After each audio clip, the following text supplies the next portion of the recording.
Welcome to the Bellanca Airfield Museum. This short video is an overview of the displays you will see here. Before we start, here's a quick introduction to the life of Giuseppe Mario Bellanca. After studying engineering in Italy, GM Bellanca emigrated to the US in 1912. He immediately established the Bellanca Aircraft Company in Brooklyn and built his first plane in the basement of his house. Bellanca was not a pilot, but he took his creation to Long Island to test fly it, and in the process, he taught himself how to fly. He soon established a successful flight school and continued to design and build airplanes. This faithful reproduction of that first Bellanca was built by museum docent Bruce Lambrecht from photos, as no plans have survived. In the 1920s, Bellanca started building long-range aircraft designed to set distance records. In 1927, just 2 weeks after Charles Lindbergh made his historic crossing of the Atlantic, there was an even longer flight.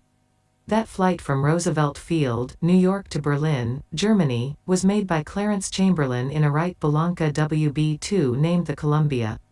This flight also carried Charles Levine, the first transatlantic air passenger. During your visit you will learn about the Columbia and many other advanced designs produced by GM Bellanca. Bellanca originally established a manufacturing facility on Long Island, but he eventually came to Delaware to explore a partnership with the DuPont family. The result was the purchase of a large plot of land near New Castle. The land became Bellanca Field, which opened in 1928. It was the first full-service public aviation facility in Delaware. Approximately 3,000 Bellanca aircraft were produced here between 1928 and 1954. The building that now houses the museum was built around 1934 as the air service hangar and is the last remaining building from Bellanca Airfield. This hangar is on both the Delaware and National Registers of Historic Sites. This 1946 Cruisair Senior is representative of the planes built here. The first Bellanca Cruisair was developed before World War II, but only 50 were produced before the war.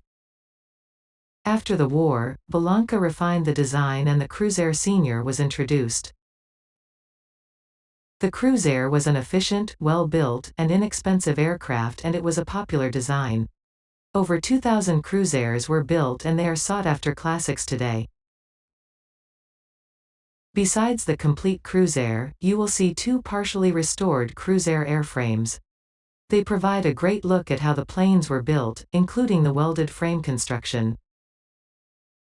In the far corner of the museum is this Bellanca Viking, which was derived from the Cruisair. After GM Bellanca stopped building aircraft, various companies took over the name and heritage, and continued to build Bellanca aircraft from his designs. This Bellanca Model 1925 Skyrocket II was first flown in 1975. It was an attempt by Bellanca and his son, August, to revive the Bellanca Company. Conceived in the late 1950s, it was an all-composite design, with a laminar flow wing that was very innovative for the time, and it set 5 world speed records. Unfortunately, the Skyrocket II never went into production, but this beautifully restored prototype remains as a tribute to the advanced thinking of GM Bellanca. Its design, construction, and performance would be current today, almost 50 years after it was built. As you tour the museum, be sure to look up at the items hanging above. The design of the structure itself is an engineering marvel of heavy wooden fan trusses, giving the roof a 120-foot span. This beautiful model, with a 10-foot wingspan, is of a Bellanca Model 66 aircruiser, a 12 to 14-seat airliner. The Bellanca Airbus was often called the Flying W, and it illustrates one aspect of Bellanca's design philosophy. His aircraft achieved excellent efficiency by using airfoils as struts, giving his planes great lifting power. Also hanging from the ceiling is this 1950s XM-24 tow target. Bellanca was always interested in finding efficient manufacturing methods, and after World War II he studied the use of plastics. This tow target was designed to train Army gunners and radar operators. It was towed by a B-47 at high speed and at high altitude and could withstand near supersonic speeds. Half of the hangar has aircraft on display and the other half has exhibit halls, where you will learn details about the Bellanca factory as well as other significant aviation events in Delaware. The Bellanca Builders Hall displays workers, their tools, and their products. The halls have many interesting stories on display, such as this photo of a plane that was bought by the government of Colombia and paid for with coffee beans. Like most manufacturers during World War II, the Bellanca company expanded greatly. There are many original photos, posters, and newspaper articles on display from the war years. More than 3,000 employees worked here during the war. The Women in Aviation Hall recognizes many famous women aviators but centers on Eleanor Smith, who was a Bellanca test pilot for many years. She began flying at age 10 and she earned an official pilot's license at age 16.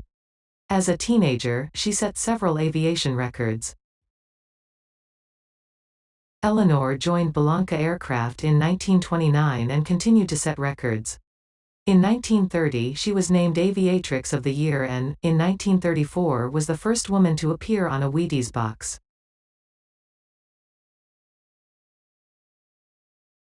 The museum also hosts the Delaware Aviation Hall of Fame, honoring a wide variety of aviators who have contributed to aviation both in Delaware and nationally. Each of the halls has many great items on display, most of them celebrating the life and accomplishments of Giuseppe Bellanca. Enjoy your visit and please feel free to ask questions. Any staff member will be happy to help.